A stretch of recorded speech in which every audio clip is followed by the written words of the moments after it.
Why do you think suicide is at its all-time high right now?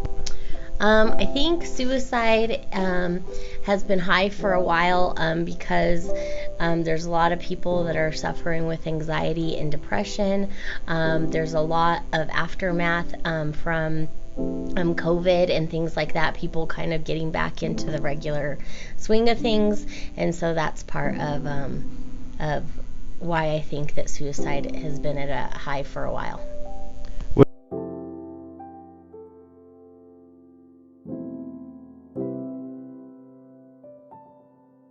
What do you think is one of the main causes of suicide?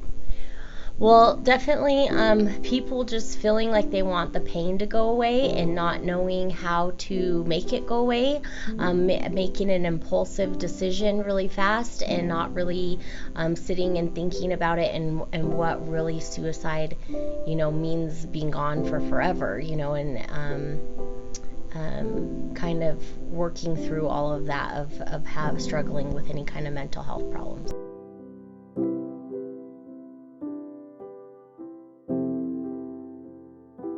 Hello, today I'm interviewing Matthew Roberts. Why do you think suicide is a big problem today? Because people don't have a lot of friends that they can trust and not a lot of people they could go to. Have you had any friends come to you if they need any help with suicide problems? I've had a lot.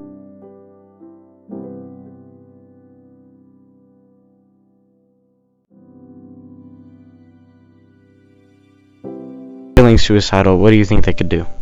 So, if someone is feeling suicidal, they should definitely go and get help or support, whether that be calling 988, the suicide helpline, or calling your own. Every state has its own help crisis line. New Mexico has one. We have little cards in our counseling office that has all of the resources of places that you can call if you're feeling like that. Telling a trusted adult, getting support from friends.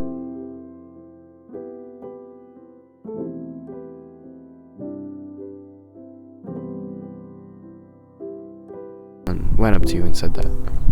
I would talk to them for as long as I could, tell them that there's a lot of better ways and try and help them. Do you think there's solutions to suicide, and if so, what are they?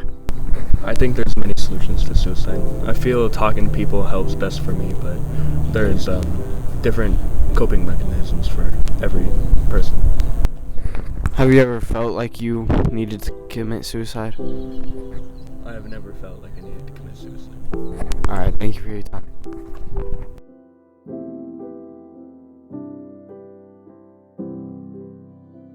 Suicide is at an all-time high right now. I think there's a few different things that go into this. I think the pandemic was a big part of it. I think that in itself was very isolating and made people feel very alone and made it hard for people to connect.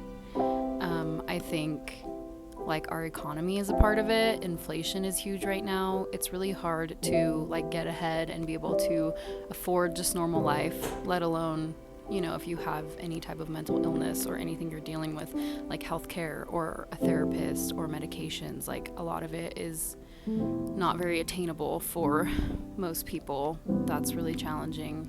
And then I think our internet presence and social media is a huge thing too. I think people spend too much time, myself included, living their lives online and watching and seeing rather than participating. And I think it's a thing that can be inclusive. There's a great space for community online, but it's not always used that way. And unfortunately, we're spending all of our time on these apps, looking at things that aren't really real instead of investing in our own lives and our own joy and forming real connections and relationships outside of our phones.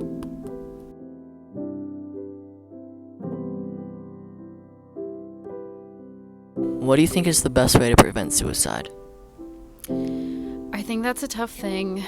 There's not a perfect answer for it, but I think a lot of people hide their emotions well, but generally if you're close with someone, you can usually tell, or you'll know just from tidbits that they're not doing well, or they're struggling. I think it's important to just check in regularly and make an effort to see people and make them feel important and valued, and just make them feel like they're not alone, and, remind them that there are resources out there and there are people willing to help.